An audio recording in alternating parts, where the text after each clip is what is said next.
The click of the lock echoed in the sudden silence of our apartment.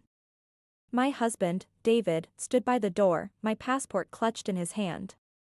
His face was a mask of something I couldn't decipher. Anger? Fear? "I'm leaving," he said, his voice flat. "Don't try to follow." And then he was gone. I stood there, numb. He'd taken everything, my documents, my sense of security, my future. He'd left me stranded, 1,000 miles from home, with nothing but the clothes on my back and a gnawing sense of dread. I was abandoned. Days turned into weeks. I reported the theft, contacted the embassy, and navigated the labyrinthine bureaucracy of a foreign country with a sinking heart. Where was David? Why had he done this? Then, the news came. It was a small article, tucked away in the local newspaper, easily missed. A single paragraph that screamed with a horrific finality. A car accident. A single vehicle, careening off a cliff road, the driver pronounced dead at the scene. The car, a rental David had taken.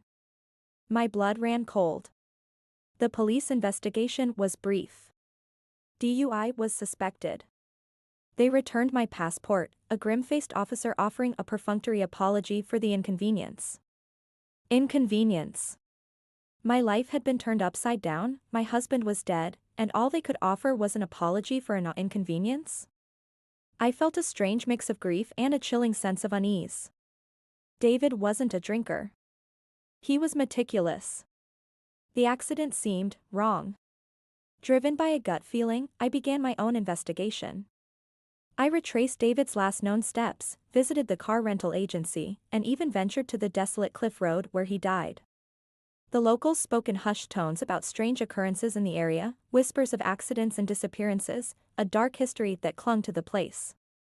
I found something at the crash site, something the police had missed. A small, intricately carved wooden bird, tucked beneath a rock. It was unlike anything I'd ever seen David own. It felt ominous. My search led me to an old antique shop in a dusty corner of the city. The shopkeeper, a wizened old woman with piercing eyes, recognized the bird instantly.